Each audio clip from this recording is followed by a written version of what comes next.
Сәлем достар, және де бүгін сіздер Асылдар каналындасыздар. Және де бүгін менде описаниеден көрініп тұрғандай өзімнің ойыншықтарыма обзор. Және де мен оларға қандай ойыншықтар бар, соның бәрін көрсететін боламын. Ендеше біз бастаймыз. Ең бірінші ойыншық бізде осындай, ол хит, және де оның аты пикми палочка, указка.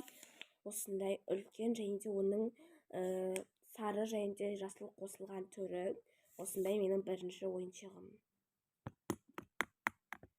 Менің екінші ойыншығым ол осындай, оны маған әжем берген, және де осындай қоян, ол өте жұмсақ, және де ол маған өте қатты ұнайды. Жұмсақ, еще и милый болып тұрады, сол үшін осы маған ұнайды. Бізде үшінші ойыншық, ол осындай ойыншық, және де ол өте жұмсақ, және де оны да маған әжем берген. Және де ол тоже қоян, анау екіншісі сияқты осындай қоян, және де жұмсақ и өте милый. Осы да маған өте қатты ұнайды. Төртінші ойыншық, ол осындай ойыншық, және де ол осындай сердечко.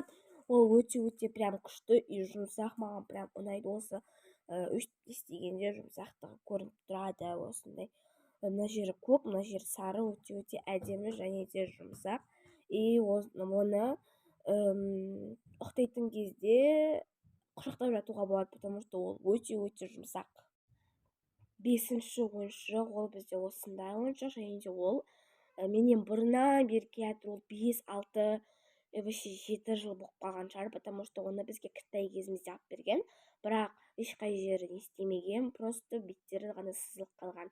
Но ол әлі біздің үйде тұр, және де ол өте күшті, и тоже ол да жұмсақ. Оны бізге мамамыз алып берген.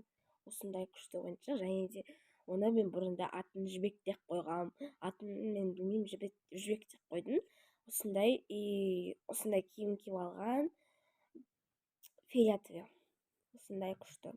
Бізде алтыншы ойыншық, ең соңғы ойыншық ол бізде, және де ол осындай теннисный ойыншық. Оны бізге бұрында 2 или 1 или 3 жыл бұрын бізге папамыз алып берген, бірақ ол әлі осындай қалпымен тұр. Бірақ оның осындай шаригі бар, онымен өстіп ойнайтын едік, бірақ ол шаригін жоғалтып алғандықтан ойнамай кеттік. Бірақ ол әлі сол қалпында тұр, және де осындай күшті болып әлі тұр. Және достар, барлық ойыншықтар бітті, и менде негізі көп ойыншықтар болатын, бірақ мен оны сіңілдеріме және де інілеріме беріп жібердім. И поэтому менде тек қана сондай ғана ойыншықтар қалды. Және де ойыншықтар да бітті, менің видеом да бітті. Және де маған тіркеліп лайк басып, комментарияға күшті комментариялар жазып кетіңіздер. И всем пока-пока!